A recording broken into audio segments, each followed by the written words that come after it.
है, परमात्मा का ही समय है, लेकिन अज्ञानता के कारण, क्योंकि मनुष्य जानता नहीं है, जो कुछ सुना, जो कुछ आज तक देखा, उसी में भ्रमित होकर रह गया। उसके पास जागरण नहीं है, जागता नहीं है, वो अंदर से तो सोया हुआ है। सोया हुआ इंसान क्या ठोकरें तो खाएगा? सोए हुए इंसान को कह दिया जाए, अंधकार के अंदर कोई इंसान खड़ा, उसे कह दिया जाए कि तेरे पांव में सांप, पागल हो जाएगा वो। लेकिन जब देखा जाएगा तो वह रस्सी थी, भय पैदा कर दिया अज्ञानता ने। दृष्टि नहीं थी, देख नहीं पाया, क्योंकि प्रकाश नहीं था। हमारे जीवन में भी वो ब्रह्म का प्रकाश नहीं है, इसीलिए मनुष्य भटका हुआ है, भरमाया हुआ है, डरा हुआ है, सहमा हुआ है। ऐसा नहीं करना ऐसा हो जाएगा, ऐसा नहीं करना ऐसा हो जाएगा, सारी जिंदगी भय में बीत जाती है। महापुरुष उसे निर्भय करना आते हैं कि जाग, देख, चल, देख कर चल, आंखें बंद करके मत चल, फिर तू भटकेगा नहीं, लक्ष्य पर ही पहुंचेगा। इसलिए परमात्मा जानने का विषय है। जो परमात्मा को नहीं जानते, केवल मानते हैं, परमात्मा का अनुभव नहीं कर सकते हैं। महापुरुष जनाने आते हैं। इसलिए महापुरुष ये कहते कि इंसान, जो कुछ तू कर रहा है, जो कुछ तू आंखें बंद करके कर रहा है, ये कहां से? ये तो तूने बाहर देखा है। मनुष्य जीवन में जो कुछ भी कर रहा है, कहां से प्राप्त किया? जो आंखों से देखा वो करने लगा, जो किसी ने कानों से समझाया वो करने लगा, जो जुबान से पढ़ा वो करने लगा। और कहते कि मैं परमात्मा की बड़ी पूजा करता हूं। पूजा कहां? पूजा तो इंद्रियों के बिना होती है, हाथों के बिना, पांव के बिना, जुबान के बिना, आंखों के बिना। पूजा तो इंद्रियों से बहुत परे है। महापुरुष उस पूजा की बात करते हैं जो आपके आध्यात्मिक जगत के अंदर हमेशा हो रही है, 24 घंटे हो रही है। लेकिन मनुष्य केवल देखा देखी करता है, जो संसार में देखता है वैसा ही करता है। तभी तो कबीर ने कहा, देखा देखी भक्ति का कबहू न चढ़सी रंग, विपत पड़ी यो छाड़सी ज्यों कैंचली भोयंग। देखा देखी भक्ति कब टूट जाती मनुष्य को पता भी नहीं चलता, लेकिन आज तक हम वही किए जा रहे हैं। शास्त्र बताते हैं उपवास क्या है, हम उपवास करते हैं और सोच रहे हैं कि हम भक्ति कर रहे हैं, अर्थ को नहीं जानते हैं। कोई कह रहे कि फला आदमी समाधि पर बैठा, जल समाधि ली हुई है, लेकिन जल समाधि क्या है ये नहीं जानते। हम जागरण करवाते हैं कि हमने माता का जागरण करवाया, लेकिन जागरण का अर्थ क्या है नहीं जानते, लेकिन कर रहे हैं। यज्ञ कर रहे हैं, अर्थ नहीं जानते। सब कुछ कर रहे हैं, अर्थ नहीं जानते। चल तो बहुत रहे हैं, लेकिन पहुंचते कहीं भी नहीं। करते तो बहुत कुछ है, हाथ में कुछ भी नहीं, वहीं के वहीं खड़े हैं। देखा देखी सब करे, मनमुख बूझ ना पाई। जो कुछ भी आज तक हम कर रहे हैं, जो देखा, जो हमें सिखाया, वही कर रहे हैं। लेकिन महापुरुष कहते हैं कि उस भक्ति को जानो जिससे जीवन के अंदर कल्याण होगा, आनंद आएगा और शांति मिलेगी। वो पूजा शाश्वत है, सनातन है, पुरातन है, वो वक्त के साथ कभी बदली नहीं। गुरु नानक देव जी जिस वक्त बाहर निकले, भ्रमण करते करते, लोगों को सच का संदेश देते देते कहां कहां नहीं गए, हर जगह गए। और आकर उन्होंने अपनी वाणी में क्या लिखा? कहते पूजा करे सब लोग संतो, सारी दुनिया पूजा कर रही है, पूजा करे सब लोग संतो, मनमुख थाई ना पाई। लेकिन सारी संसार पूजा करता, एक मुस्लिम भी पूजा करता है, उसके पूजा का एक अपना ढंग है। एक सिख पूजा करता, उसकी पूजा का एक अपना ढंग है। एक हिंदू पूजा करता, उसका एक अपना ढंग है। ईसाई पूजा करता, उसका अपना। किसी का ढंग एक दूसरे से मिलता नहीं है। परमात्मा तो एक है, ढंग अनेक है। ये किसने ढंग बनाए? परमात्मा ने बनाए? नहीं, अज्ञानता के अंदर बन गए। ढंग एक ही है, सनातन ज्ञान, आत्मा का ज्ञान। पूजा तो एक ही है। हर महापुरुष का मार्ग वही था, कोई और नहीं। लेकिन उस मार्ग को कोई जनाने वाला नहीं मिला, इसलिए मन बुद्धि से अनेक मार्गों की रचना हो गई, अनेक मार्गों की रचना हो गई। और हम आंखें बंद किए हुए चले जा रहे हैं, चले जा रहे हैं, किए जा रहे हैं। उपवास, नजदीक रहना। उपवास का अर्थ है नजदीक रहना। किसके नजदीक रहना? परमात्मा के इतना नजदीक रहना कि भूख प्यास का पता ना चले, ये उपवास है। रोटी ना खाना ये उपवास नहीं है, भोजन नहीं करना उपवास नहीं है। हाँ, एक दिन छोड़ देना शरीर के लिए अच्छा है, भक्ति नहीं है। उपवास का अर्थ है कि अपने अंदर इतना डूब जाना, उस परमात्मा से एक हो जाना, और कितने घंटे बीत गए, कितने दिन बीत गए, हमें कुछ पता ना चले। एक मछली पकड़ने वाला था, मछली पकड़ रहा था जाल के अंदर, और उस तालाब के अंदर अनेक मछलियां थी। एक मछली थी जिसका नाम सबुद्धि था, एक मछली था जिसका नाम अर्धबुद्धि था, एक मछली थी जिसका नाम कुबुद्धि था। सबुद्धि जाल में फंस गई अपने आप छलांग लगा के। उसने जाल खींचा, मछली निकाल रहा जाल से, एक तरफ रखता जा रहा है। सबुद्धि ने किनारे पर ही पड़ी थी, छलांग लगाई, फिर तालाब में गिर गई। अब अर्धबुद्धि ने देखा कि कमाल का मछुआरा है, मछली पकड़कर छोड़ देता है।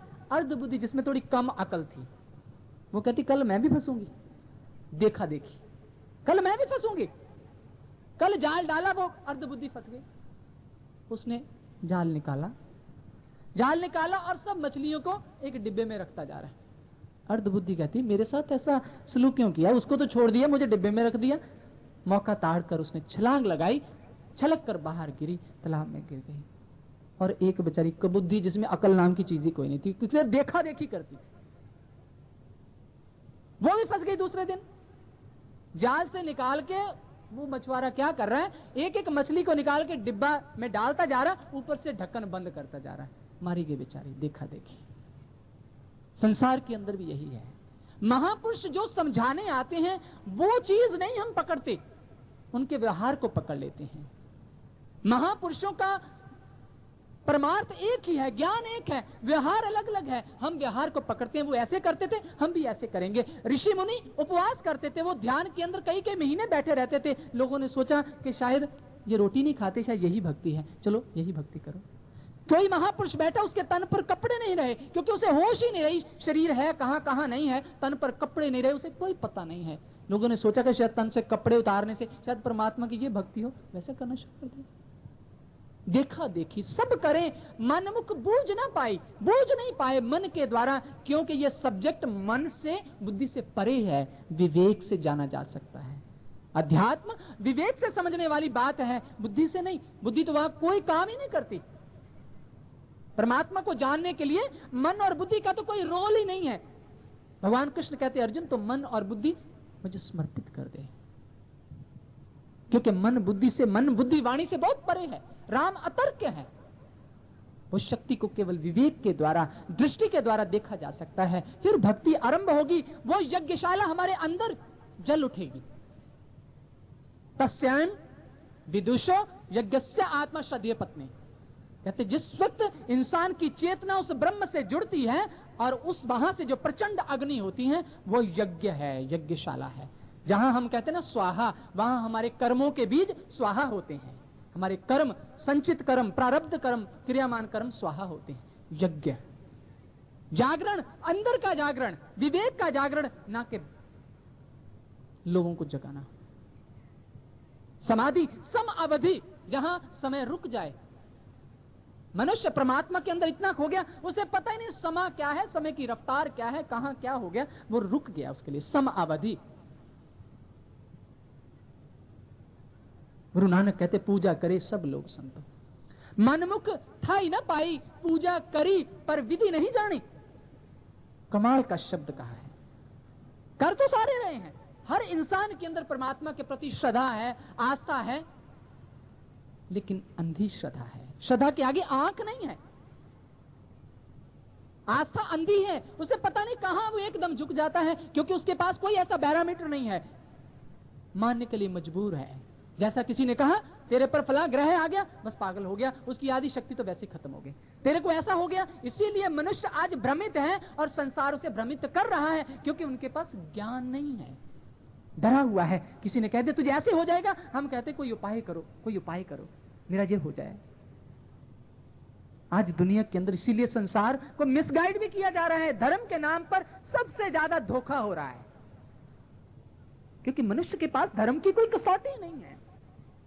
और संसार में महापुरुष आकर वो कसौटी ही तो देते हैं, धर्म की शिक्षा नहीं देते, धर्म की शिक्षाएं नहीं देते, धर्म की दीक्षा देते हैं, धर्म को दिखा देते हैं। धर्म सुनने की बात नहीं है, धर्म पढ़ने की बात नहीं है। Religion is a realisation of God. परमात्मा का रियलाइज करना ही रिलीजन है, धर्म है। धारण करना, उस ज्ञान को, उस भक्ति को धारण करना, यही तो धर्म है, और कोई धर्म थोड़ी है। कोई इंसान कहे कि हिंदू शब्द, हिंदू शब्द तो बहुत बड़ा शब्द है। हिंदू शब्द तो बताता है कि ये एक ऐसी अवस्था का नाम है। हिंदू, हिंदू किसी जात, मजहब, कौम का नाम नहीं है। हिंदू एक अवस्था का नाम है, एक प्योरिटी का नाम है। शास्त्र कहते हिंसते दुष्टते अनेन अति हिंदू। जिस मनुष्य के अंदर हिंसा समाप्त हो गई है, दुष्टता समाप्त हो गई है, वो प्योर हो गया है, समदृष्टि हो गई है, संसार के हर जीव के प्रति उसकी भावना एक हो गई है, कोई फर्क नहीं रहा, वो हिंदू है। महापुरुष समझाते हैं, वो कहते पूजा करी पर विधि नहीं जानी। वो विधि क्या है? विधि किसे कहा है? वो शाश्वत विधि, जो विधि बताने के लिए हर युग, हर काल, हर समय में महापुरुष आए। कि पूजा की विधि क्या है? हम तो मन माने ढंग से पूजा करते हैं, मन माने, जैसे हमारे मन को अच्छी लगती है वैसे पूजा करते हैं, लेकिन जो परमात्मा को अच्छी लगती है उस पूजा का हमें नहीं पता। जिस पूजा से परमात्मा रीझता है वो पूजा हमें नहीं पता है। नामदेव पूजा करते थे, बहुत पूजा करते थे, अनेक शास्त्रों के अंदर ऐसी एग्जांपल्स हैं, लेकिन महापुरुषों ने आकर समझाया कि पूजा की विधि क्या है, पूजा है क्या चीज। वो तेरे अंतर जगत के अंदर सब कुछ हो ही रही है, केवल तुझे अंदर जाना है। किवाड़ खुलने की जरूरत है, पूजा तो अपने आप हो रही। थाप्या ना जाई कीता ना होई, आपे आप निरंजन सोई। करने से नहीं होती, वो तो अपने आप हो रही है, तुझे तो उससे जुड़ना है। वो पूजा इंद्रियों से परे अंतर जगत में हो रही है, क्योंकि परमात्मा अंदर है, परमात्मा कहीं बाहर नहीं है। इसीलिए महापुरुष परमात्मा की शिक्षा नहीं, परमात्मा की दीक्षा देते हैं। लेकिन मनुष्य के पास ज्ञान ना होने के कारण वो शिक्षाओं के अंदर उलझ जाता है, भ्रमित हो जाता है। एक बार की बात है, एक धोबी था, धोबी, उसके पास एक गधा था। अब वो गधे पर कपड़े लादकर तालाब पर ले जाता था और वहां जाकर कपड़े धोकर इस तरह से उसका काम लेता था। एक दिन क्या हुआ, अजीब हरकत देखता है गधे की। किसी जगह शंख फूंका जा रहा है, और जैसे ही शंख फूंका, शंख की आवाज आई, शंख की आवाज सुनते ही वो गधा भी हिनहिनाने लगा, शंख की तरह आवाज निकालने लगा। धोबी मन में सोचने लगा कि इतना समझदार ये तो कोई हो ना हो, कोई महान पुरुष है, ये तो कोई महान आत्मा है। तो उसको ऐसा भ्रम हो गया। कई दिन तक देखते रहे, ऐसा ही होता रहा। जैसे शंख बजना, उसने भी अपनी आवाज शुरू कर देनी, हिनहिनाना शुरू कर देना। तो उसको पूरा विश्वास हो गया कि ये कोई महान आत्मा है। वो गधे के सिर पे तिलक लगाकर, हार डाल के, और वो भी शंख फूंकता, उसी वक्त गधा भी हिनहिनाने लगता। कई दिन ऐसे बीत गए। एक दिन वो गधे की मृत्यु हो गई, गधे की मृत्यु हो गई। अब धोबी ने क्या किया, सिर मुंडवा लिया कि ऐसे महान थे, गधा जो था इतना महान था, पता नहीं कोई पूर्व जन्म में कोई संत रहा होगा, किसी गलती से गधा बन गया होगा। सिर मुंडवा के बैठ गया और रोना शुरू कर दिया। लोग आए, लोगों ने पूछा, बाहर से आवाज सुन के आए, भाई बात क्या है? कहते शंखेश्वर स्वामी जी मर गए। शंखेश्वर स्वामी जी मर गए। लोगों ने सोचा कोई बहुत बड़े महान स्वामी जी होंगे, और उसने वहां दबा दिया था उस जगह पर, वहां वो बैठा रहता था। लोग भी आकर मत्था टेकना शुरू कर दिया कि शंखेश्वर स्वामी। वो धोबी ने देखा ये तो काम ही बढ़िया है, कहां सारा जिंदगी कपड़े ढोता रहा, या तो काफी कुछ लोग चढ़ा भी जाते हैं और मत्थे भी टेक रहे हैं, पैसे भी आ जाते हैं, ये तो काम ही बढ़िया है। देखते ही देखते कुछ ही समय के अंदर वहां भीड़ लग गई, लोग आते, मन्नतें मान जाते, 100 में से 10-20 की पूरी हो जाती, वो 200 को जाके और बता देते कि वहां मन्नत पूरी हुई है। देखते कई वर्षों के अंदर वो भीड़ लग गई और शंखेश्वर स्वामी की जय जयकार होने लगी। एक बार एक राजा आया, उसके भी बेटा बहुत बीमार हो गया, कहीं से ठीक ना हो, तो राजा कहता अपने वजीर से कि वजीर चलो शंखेश्वर स्वामी के हम भी मन्नत मान के आते हैं। रथ जोता गया, राजा जा रहा है और रास्ते में वजीर कहता है महाराज एक बात बताऊं, ये शंखेश्वर स्वामी था कौन, इसके बारे में कुछ पता है? कहते नहीं नहीं, लोग कहते हैं कि यहां सबकी मन्नतें पूरी होती हैं। राजा पहुंचा, धोबी को बुलाया, उससे पूछा कि ये कौन स्वामी हैं, शंखेश्वर स्वामी कहां से हैं, क्या इनका परिचय है, कैसे है? धोबी कहता महाराज शंखेश्वर स्वामी तो मेरा गधा था, अब लोग नहीं मानते तो मैं क्या करूं, काम चल रहा है इसलिए मैं भी खुश हूं। इसलिए देखा देखी करना बड़ा खतरनाक है। महापुरुष दृष्टि देते हैं, आपको दिखा देते हैं पूजा कहां हो रही है, क्योंकि परमात्मा आपके अंदर है। सब कुछ कर में बाहर नहीं, बाहर ढूंढे सो परम पुलाही, भरमों में भटकेगा। और महापुरुष उससे मिलाने ही आते, उनका काम यही होता है कि कैसे मिलना, और वो वही विधि, वो शाश्वत ज्ञान भक्ति ये वही देती है। सारी जिंदगी मनुष्य क्या क्या कर्म करता है। एक सज्जन एक मंदिर में जाया करते थे, पुजारी जी देखते थे कि बड़े नियम से आते हैं, बड़े नियम से आते हैं, और वो हाथ जोड़ के कुछ बोला करते थे धीरे धीरे। एक दिन पुजारी जी के मन में आया कि मैं सुनूं तो सही ये कहता क्या है। वो पीछे जाके चुपचाप खड़ा हो गया, तो हाथ जोड़ के वो कहने लगा कि साईं झूठ भी बोलेने हैं तो घट भी तो लेने हैं, साईं नाम तो तेरा ही जपेने। मैं जो कुछ किया, नाम तो हम मत्था तो तुझे आके रोज टेकते हैं, झूठ भी बोलते हैं, कई बार कम भी तोला जाता, सब कुछ हो जाता है, ये पूजा नहीं है। वजीरपुर में एक सज्जन मिले, उनकी बर्तनों की दुकान थी। वो कहते जी मैं रोज शाम को गुरुद्वारे जाता हूं। अच्छा, बहुत अच्छी बात है, क्योंकि दिन भर जो पाप किए होते हैं थोड़ा बहुत है, रोज के रोज बख्शाए जाते हैं। इसी धारणा के अंदर बंधा हुआ और वो इसको पूजा समझ रहा है। क्या ये पूजा है? नहीं। महापुरुष बताने आए कि पूजा क्या थी, लेकिन हमने उस पूजा को नहीं किया, उस महापुरुष को पकड़ के बिठा लिया। भगवान राम आए, वो कुछ बताने आए, सारी दुनिया लोग राम के पीछे चलने लगी। भगवान राम कहते ये क्या कर रहे हो, जो मैं कहता हूं वो करो, जो मैं समझाने आया हूं वो करो, उससे कल्याण होगा, ना कि मेरे पीछे नहीं। किसी महापुरुष ने यह नहीं कहा कि तुम मेरी पूजा करो, किसी ने नहीं कहा।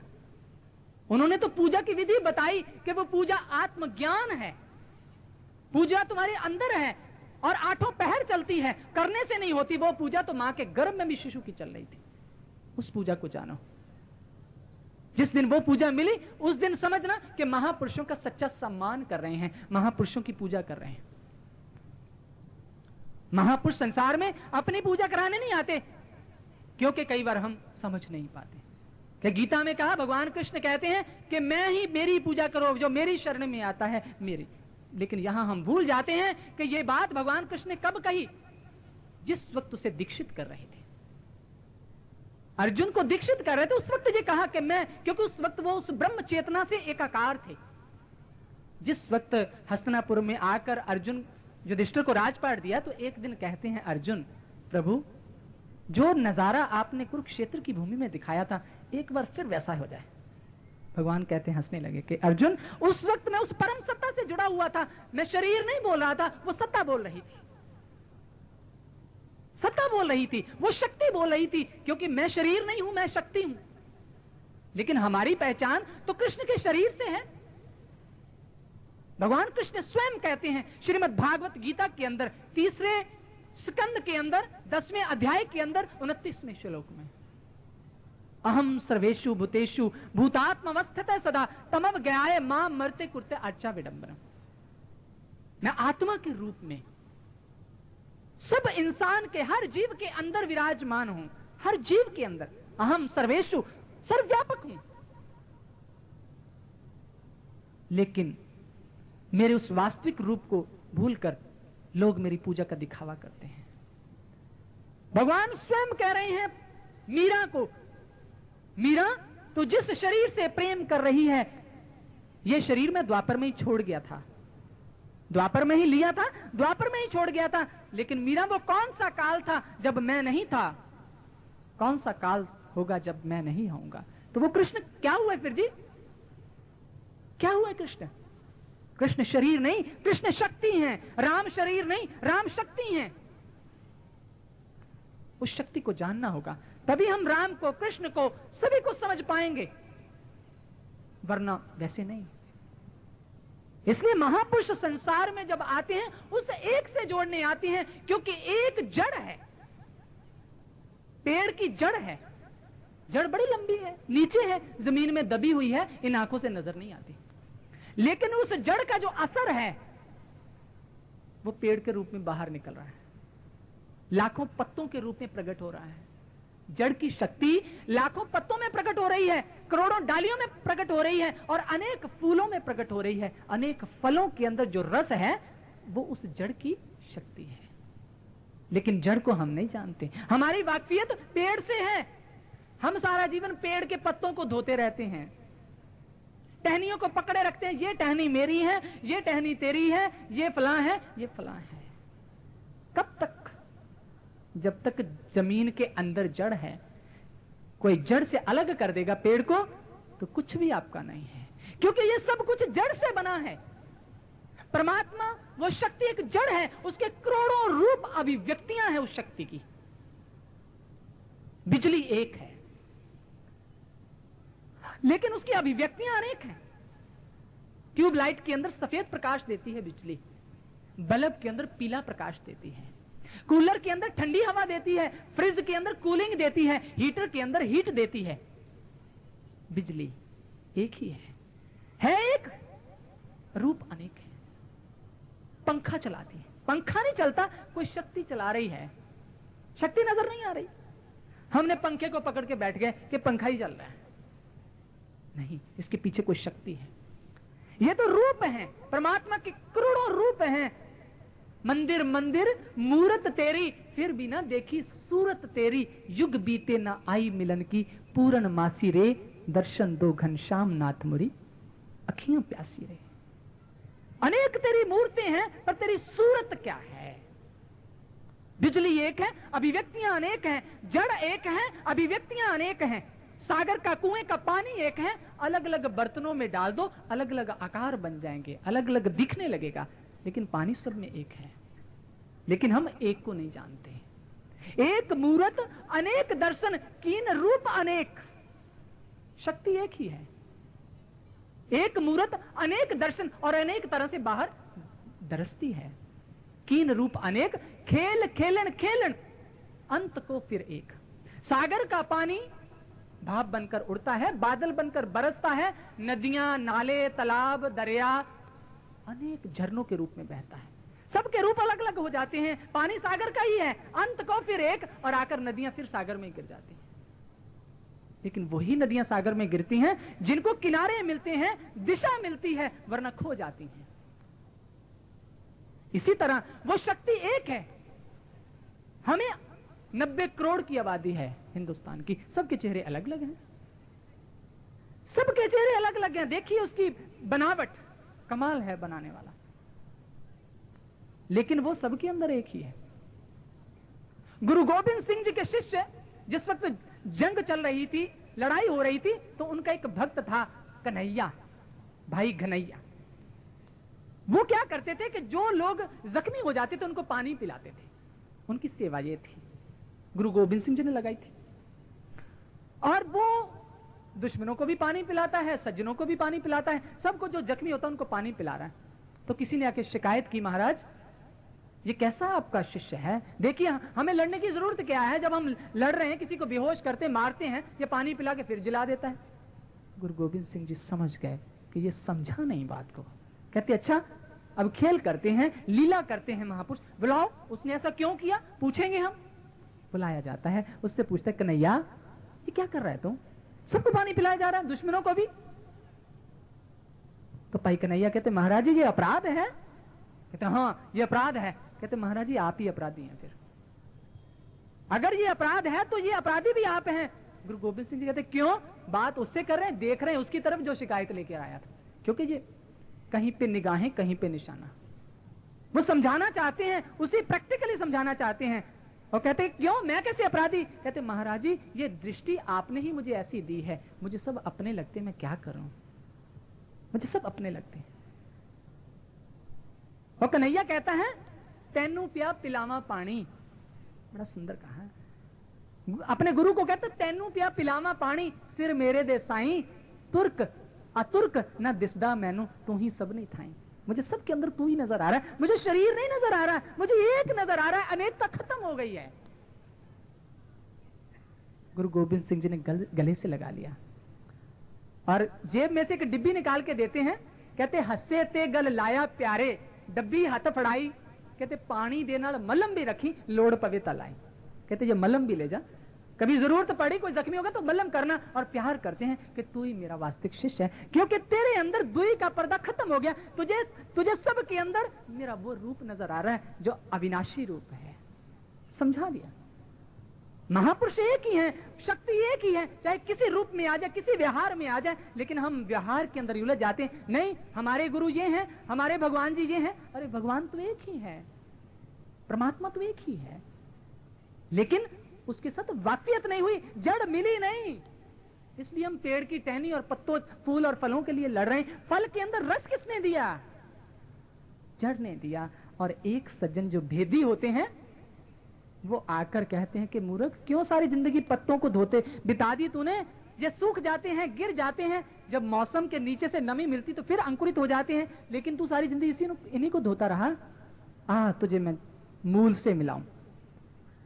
देखता महाराज मूल, ये मूल तो है। कहते छोड़ दे, ध्यान हटा दे, नीचे चल। मिट्टी हटाते हैं, जड़ निकल आती। कहते इसमें पानी रोज दिया कर, भूल जा पेड़ को, इस एक को पकड़ के रखना। उसी में पानी देता है, उसी में खाद देता, उसी में गुडाई करता, प्रफुल्लित हो रहा पेड़, मीठे मीठे फल आ गए, कितना बड़ा हो गया। अब उसे समझ आ गई कि इस एक के बिना मैं क्या कर रहा था। महापुरुष उस एक से जनाने आते हैं, क्योंकि हम अनेकता में उलझे हुए हैं, और एक परमात्मा का ज्ञान एक है, ज्ञान एक है, भक्ति एक है, तरीका एक है, कोई दो नहीं है। समझाने का तरीका अलग अलग है ग्रंथों में, कहीं पंजाबी में लिख दिया, कहीं हिंदी में लिख दिया, कहीं उर्दू में लिख दिया, कहीं किसी भाषा में, फारसी में, अरबी में, ब्रिज में, लेकिन भक्ति का तरीका एक है। बहुत लोग कहते हैं भगवान एक है, मार्ग अनेक है। मत जब मन के अंदर भ्रम रखना कि मार्ग अनेक है, मार्ग भी एक है, लेकिन जिस दिन समझ आ जाएगा, जिस दिन आपको पता चल जाएगा, उस दिन आपको हर ग्रंथ के अंदर नजर आएगा कि मार्ग तो वाक्य में वही है, मार्ग तो वही है और कोई नहीं।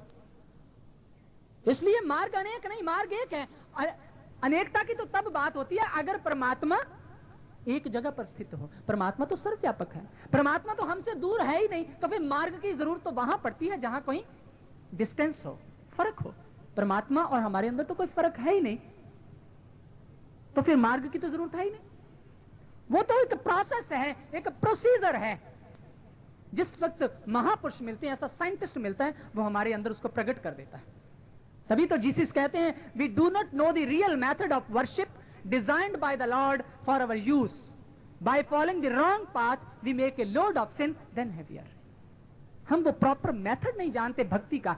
जीसस ने भी वही बात की जो वेदों ने की, जो रामायण ने की, जो गीता ने की, जीसस ने भी वही की, बुद्ध ने भी वही की, महावीर ने भी वही की।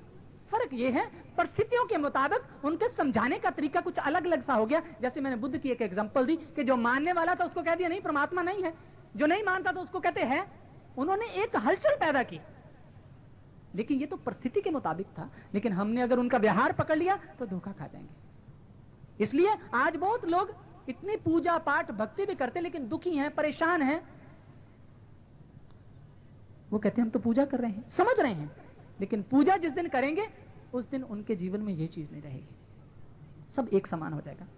इसलिए एक को जानना है, जीवन का लक्ष्य एक को जानने से है, तभी हमारी ये यात्रा पूरी होगी। और इसी चीज को जागने के लिए कहा है, तब हम इन चोरों से और लुटेरों से बच सकते हैं, तभी जीवन का कल्याण है। कबीर साहब कहते जो जय एक के जानिया तो जानो सब जान, जो जय एक ना जानिया तो सब ही जान अजान, जो जय एक ना जानिया तो बहु जाने क्या होए, एक के ते सब होता है बहुते एक ना होए।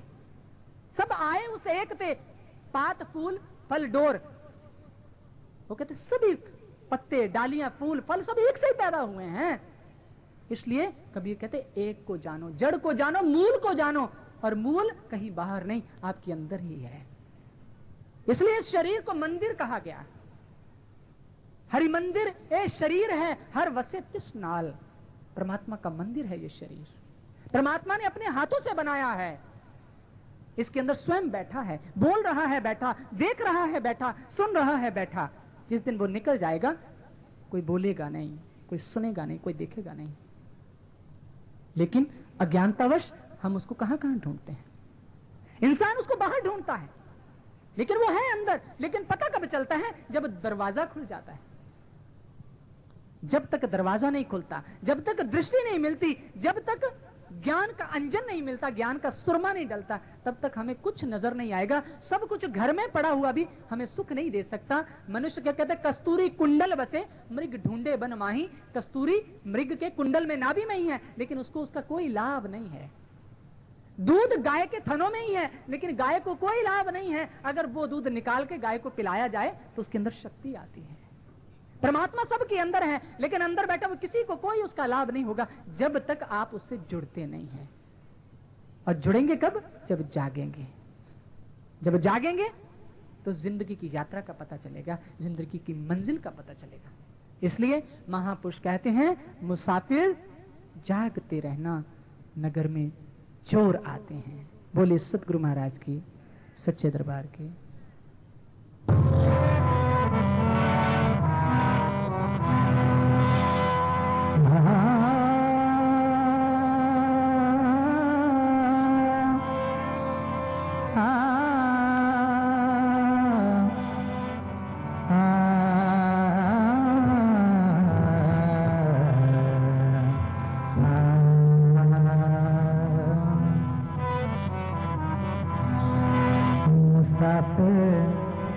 जागते रहना,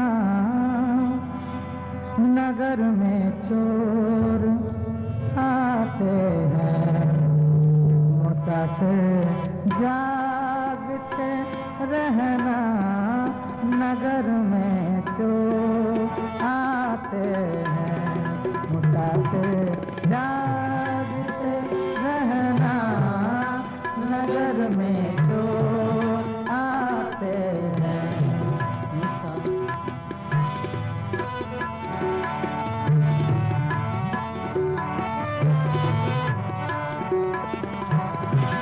मुसाफिर जागते रहना, नगर में चोर आते हैं।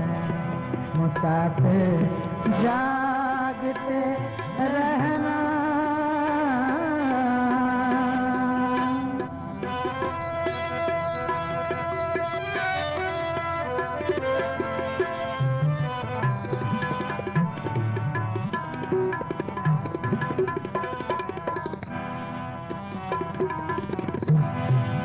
संभालो माल अपने को, बांध कर घर पिराने में।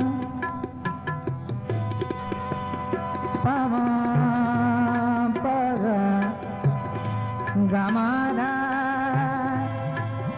धन धरे राम पगरे रे मारा पमगरे गमासा।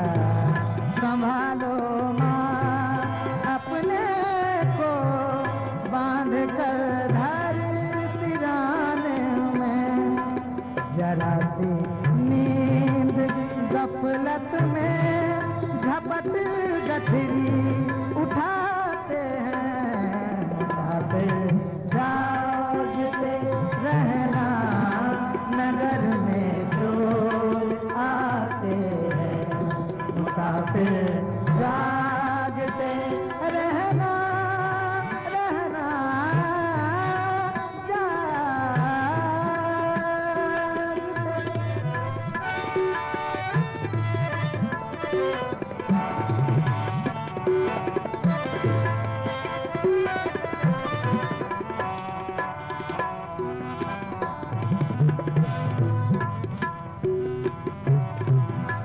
कपट का है यहाँ चलना, सभी व्यापार दिन राती।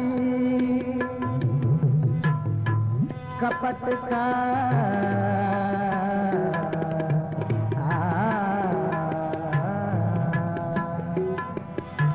है यहाँ चलना, चलना, चलना।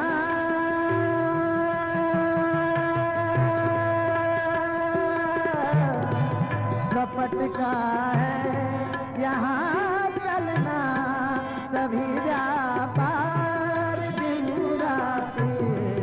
दिखाकर मूरत सुंदर जाल में वो फंसाते हैं। मुसाफिर जागते रहना, नगर में जो आते हैं। मुसाफिर जागते रहना, नगर में जो आते हैं। मुसाफिर जागते रहना।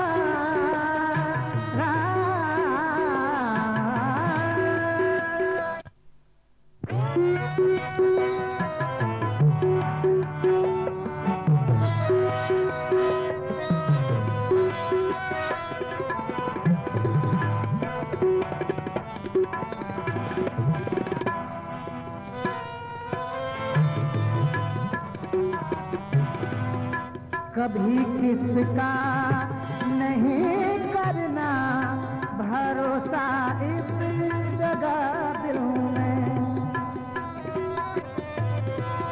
सारा ने दारा ने रे ने रे ने धने ने धने ने मारा ने ने राधा माधा राधा सागा मा बागा मा सागा मा बागा राधा माने माधा पा सारा ताने रे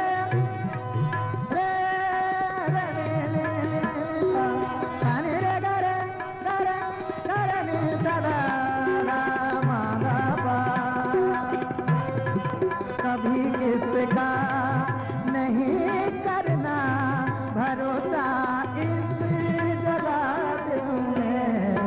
लगाकर प्रीत मतलब से, लगाकर प्रीत मतलब से तेरे पल में हटाते हैं। मुसाफिर जागते रहना, नगर में जो आते हैं। मुसाफिर जागते रहना।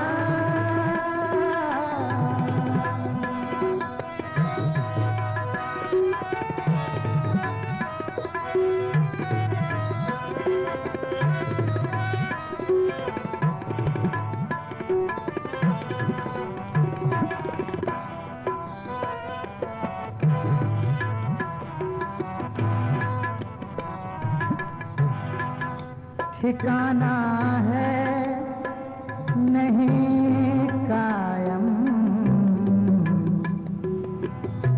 किसी का इस तरह में। ठिकाना ठिकाना ठिकाना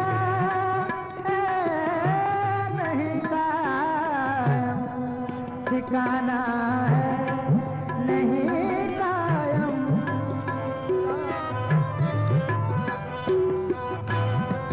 ठिकाना है नहीं कायम किसी का इस सराय में।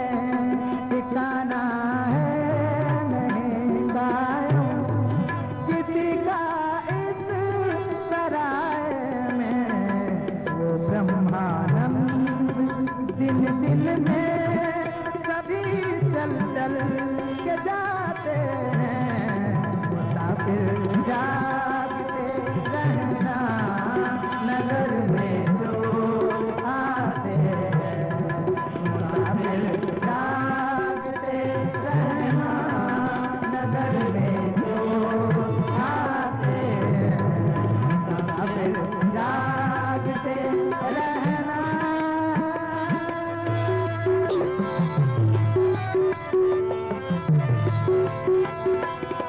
जा